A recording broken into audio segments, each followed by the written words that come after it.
प्रिय छात्रों, आराधना हिंदी साहित्य में आपका स्वागत है।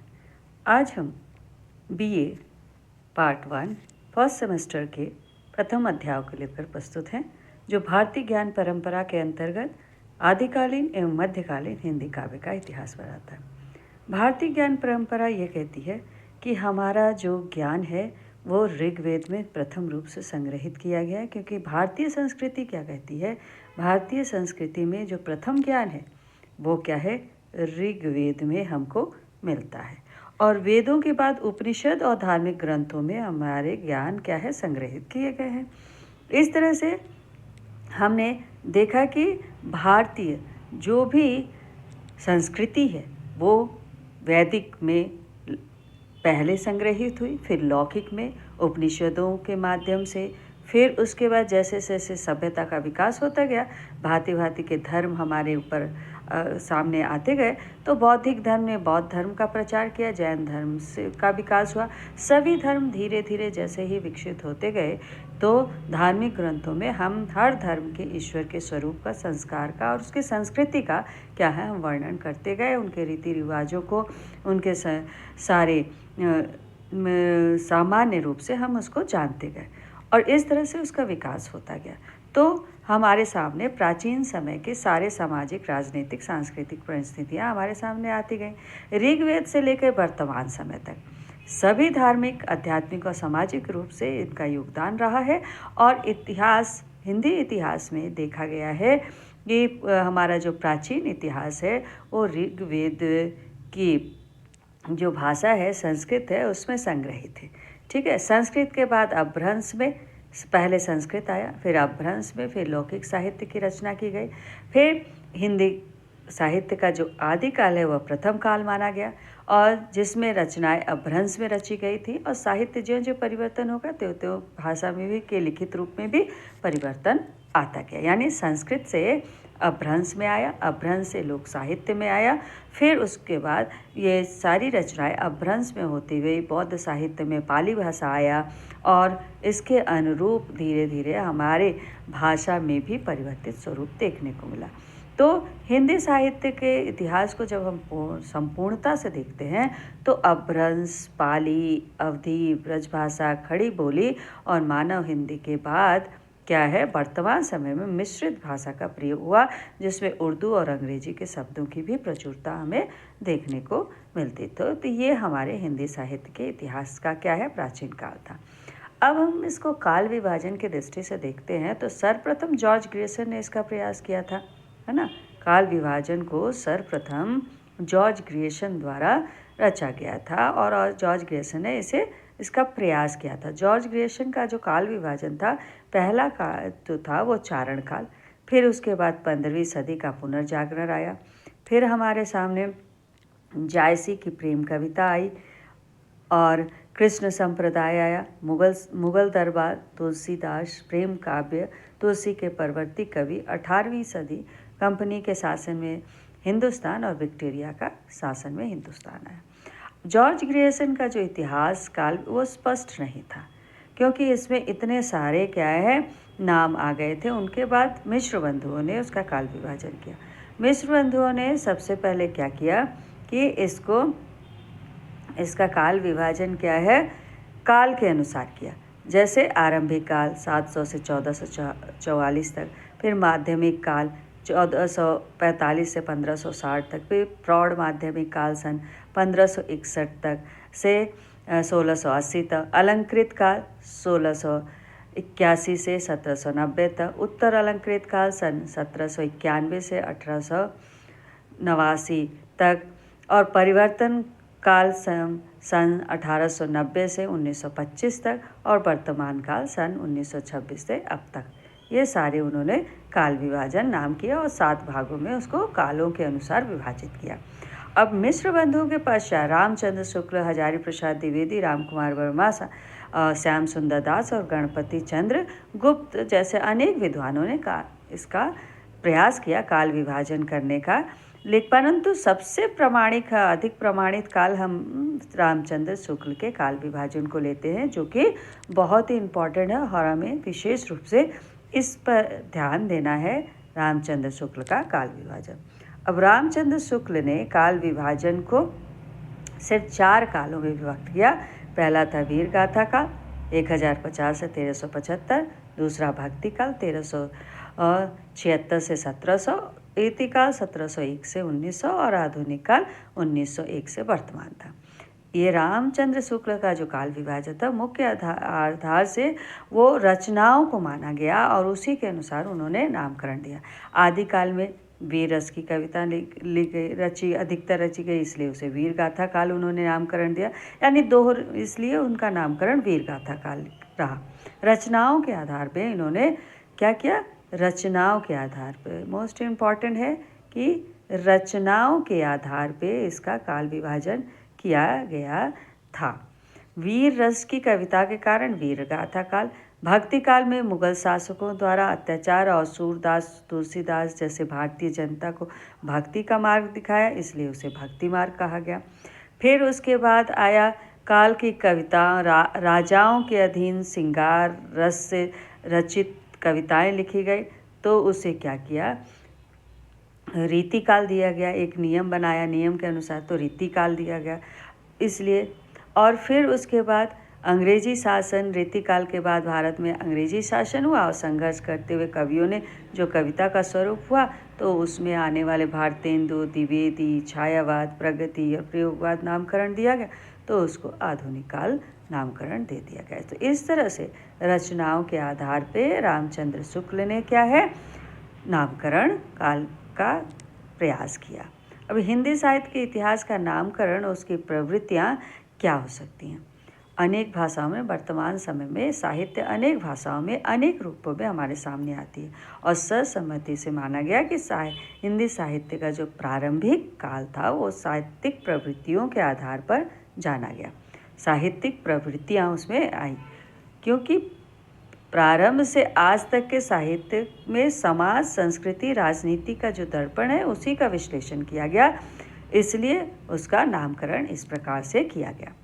पहला जो काल था वो आदिकाल है और आदिकाल का जो समय है ये आपको याद रखना है। आदिकाल का समय ये क्या है? वस्तुनिष्ठ के लिए बहुत ही इम्पॉर्टेंट है, प्रश्नों के लिए। आदिकाल 1050 से 1375 थे। इसे चारण काल या वीरगाथा काल भी कहा जाता है। रामचंद्र शुक्ल के अनुसार वीरगाथा काल कहा गया।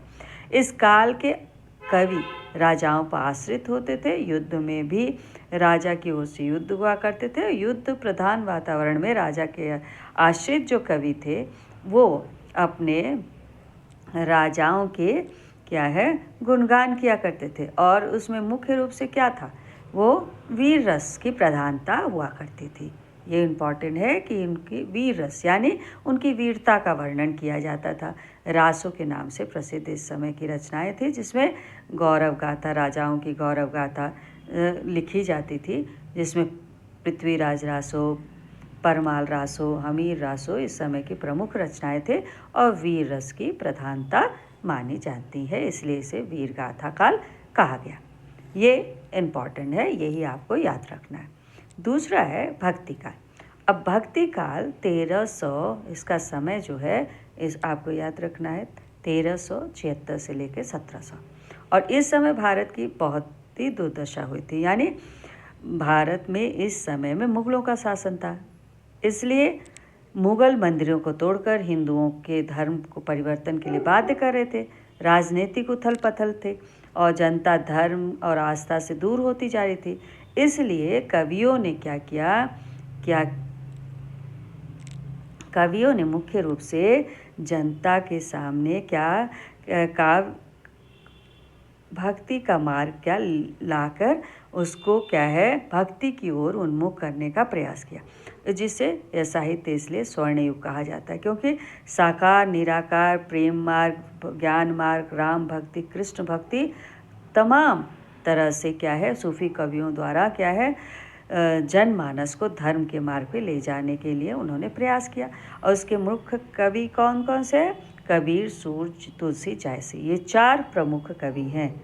कबीर, सूर, तुलसी और जायसी, इन्होंने ही मुख्य रूप से भक्ति काल के कवि माने जाते हैं और इन्होंने अवधी और ब्रज भाषा, दो ही भाषा उस समय प्रचलित थी भक्ति काल में, अवधी और ब्रज, जिस भाषा के द्वारा धर्म के प्रत्येक स्वरूप का व्यक्ति के सामने क्या है, आम व्यक्ति को धार्मिक बनाने का कार्य इसी भाषा में कविताओं को रचकर उन्होंने किया था। तो 4 कवियों के नाम भक्ति काल में मुख्य रूप से आपको लेना है, कबीर, सूर, तुलसी और जायसी। उसके बाद आते हैं रीतिकाल। रीतिकाल का जो समय है वो 1700 से लेकर के हमारा क्या है 1900 तक का समय रीतिकाल का माना जाता है। ये 1700 से 1900। और रीतिकाल का समय आते आते मुगल शासन से मुक्त हो चुका था, यानी मुगलों का शासन लगभग समाप्त होता है। इस समय छोटे छोटे जो रजवाड़े थे रियासतों में विभक्त हो गए थे और जिनमें अधिकांश हिंदू राजा थे। अब इस समय कविता आम व्यक्ति के लिए ना होकर राजाओं की प्रशंसा और विलासिता का साधन बन चुके थे। तो राजाओं की जो प्रशंसा हुई वो उसमें श्रृंगार रस की प्रधानता थी और विलासी कविता में राधा कृष्ण के श्रृंगार रस में डूबकर ईश्वर के से साधारण नायक नायिका के रूप में वो चित्रित किया जाने लगा। इसलिए इसका नामकरण श्रृंगार काल रखा गया, क्योंकि इसकी प्रधानता की थी, श्रृंगार रस की प्रधानता थी। और इस समय जो व्याकरण के कुछ नियम बनाए गए थे जिसे रीति कहा गया, इसलिए इसका नामकरण रीतिकाल रखा गया। अब रीतिकाल को 3 भागों में विभक्त किया गया था, रीतिबद्ध, रीतिमुग्ध और रीतिसिद्ध। अब रीतिसिद्ध 3 भागों में विभक्त किया है इस रीतिकाल को। तो इसके जो प्रमुख कवि हुए हैं वो विहारी थे, देव, केशव, घनानंद, मतिराम, भूषण आदि। और रीतिबद्ध के और रीतिमुक्त कवि थे घनानंद, आलम, बोधा, और जिनमें स्वच्छंद काव्य की रचना की। और रीतिबद्ध कवियों में बिहारी, केशव और पद्माकर को जाना जाता है। तो इस तरह से रीतिकाल पूर्ण रूप से क्या था, मुख्य रूप से राजाओं की प्रशंसा और विलासिता का वर्णन करना था और जिसमें श्रृंगार रस की प्रधानता मानी गई। इसे आपको याद करना है। अब आते हैं हम आधुनिक काल की तरफ। आधुनिक काल का जो समय है 1911 से वर्तमान तक जितने भी साहित्य लिखे गए वो आधुनिक काल के अंतर्गत आते हैं। आधुनिक काल के नाम से परिभाषित युग को अनेक युग में वाद में किया गया। जैसे जैसे क्या है इसका रूप क्या है आगे बढ़ता गया और वैसे वैसे क्या है इसका नामकरण भी होता गया।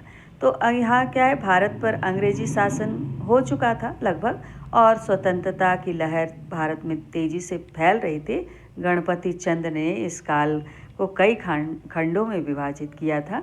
अमीर खुसरो खड़ी बोली के पहले कवि माने जाते हैं, ये इम्पॉर्टेंट है। अमीर खुसरो खड़ी बोली के पहले कवि थे जिन्होंने खड़ी बोली में क्या है अपनी रचनाएं लिखी थी और खड़ी बोली को मान्यता दी थी भारतेंदु युग में भारतेंदु हरिश्चंद्र ने, जिन्होंने खड़ी बोली को काव्य और एकांकी और गद्य और राजनीतिक पर व्यंग करने के लिए उन्होंने प्रारंभ किया था। इसलिए इस युग को भारतेंदु युग कहा गया। भारतेंदु से भारतेंदु युग माना गया। अब भारतेंदु के बाद कौन आए?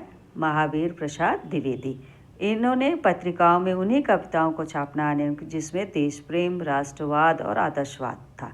और इस समय श्रृंगार रस की कविता किसी पत्रिका में भी नहीं छपती थी। अब श्रृंगार रस खत्म हो गई थी। रीतिकाल तक श्रृंगार रस था, लेकिन रीतिकाल के बाद आधुनिक काल में श्रृंगार रस का खत्म हो गया। इस समय के प्रमुख रचनाकार कौन थे? महावीर प्रसाद द्विवेदी, अयोध्या सिंह हरिओत, मैथिली शरण गुप्त, नाथूराम, श्रीराम पाठक, राम नरेश त्रिपाठी, ये प्रमुख क्या है लेखक और रचनाकार माने जाते हैं। तो महावीर प्रसाद द्विवेदी के नाम से ही महावीर प्रसाद द्विवेदी के नाम से ही इसका युग का नाम रखा गया। इसका नाम रखा गया द्विवेदी युग। तो ये मोस्ट इम्पॉर्टेंट है कि द्विवेदी युग किसके नामकरण से रखा गया? महावीर प्रसाद द्विवेदी के नाम से रखा गया। अब द्विवेदी युग के बाद हिंदी साहित्य में क्या आया? छायावाद युग आया। और छायावाद युग के प्रमुख कवि हैं प्रसाद, निराला, महादेवी वर्मा और पंत जी भी माने जाते हैं। तो अब छायावाद पर पाश्चात्य काव्य जो था रोमांटिसिज्म का प्रभाव था और इस समय प्रकृति को नायिका के रूप में चित्रित किया। वियोग सिंगारस में उच्च कोटि के प्रेम का प्रदर्शन किया जाने लगा था। प्रियतम के विरह में विशेष रूप से इसको व्यक्त किया गया था। सिंगारस के उदात्त क्या है, उदात्तता थी और यह इंद्रिय परक नहीं था। और छायावाद की कविता का स्वरूप, फिर इसके बाद छायावाद के बाद कविता का स्वरूप धीरे धीरे बदलने लगा। तो ये प्रगतिवादी कवियों जो थे वो छंद मुक्त काव्य रचना प्रारंभ कर दिया। निराला उस समय के प्रमुख कवि थे जिस समय ये छायावाद से प्रगतिवाद की तरफ क्या है उन्मुख हुए थे और जिन्होंने छंद मुक्त काव्य का प्रारंभ किया। और इसके अतिरिक्त केदारनाथ अग्रवाल, नागार्जुन, रामविलास शर्मा, शिव मंगल सिंह सुमन प्रमुख कवि थे। इनमें से अधिकांश कवियों ने यथार्थपरक क्या है रचनाएं रची थी और सहानुभूति, शोषक वर्ग के प्रति क्रोध और विद्रोह की भावना थी। और इसलिए पंत की जो परिवर्तन है इसी का उदाहरण है कि इस समय जो छायावाद से प्रगतिवाद की तरफ उन्मुख होने के में विशेष रूप से पंत का ही हाथ था या उनका ही विशेष योगदान था, ये कह सकते हैं। अब प्रगतिवाद के बाद आने वाला जो समय था वो था प्रयोगवाद। प्रगतिवाद के बाद प्रयोगवाद आया जिसमें कविता का नया प्रयोग किया गया, नई संवेदना आई, चमत्कार आया। और इसमें मुख्य कवि मुक्तिबोध, नेमीचंद्र जैन, भारत भूषण अग्रवाल, प्रभाकर माचवे, गिरिजा कुमार माथुर, रामविलास शर्मा और अज्ञे जी का नाम आता है। ऐसी परिस्थिति में क्या था, उनको स्वतंत्र भारत क्या है, प्रगतिवाद के समय में भारत स्वतंत्र हो चुका था और उचित मार्गदर्शन के अभाव में वो दिशा भी खो चुका था। तो जन सामान्य में आक्रोश, असुरक्षा, अवसाद, दिशाहीनता, नैतिक मूल्यों का पतन जैसे दोष क्या है आने लगे थे। इसलिए उनके मार्गदर्शन के लिए एक नए युग का प्रारंभ हुआ था जिसको प्रयोगवाद के नाम से जाना जाता है। और प्रयोगवाद के बाद आने वाली काव्यधारा को नई कविता कहा गया। और परंतु इस समय हिंदी साहित्य में गद्य की अनेक विधाएं आ गई थी और इस काल को हम गद्य काल के नाम से जानते हैं। इस काल को हम क्या जानते हैं, गद्य काल के नाम से जाना जाता है। तो आज यहीं तो छात्रों, अब हम अगली कक्षा में सारे साहित्य को लेकर प्रस्तुत होंगे। तब तक के लिए धन्यवाद। Please like, subscribe and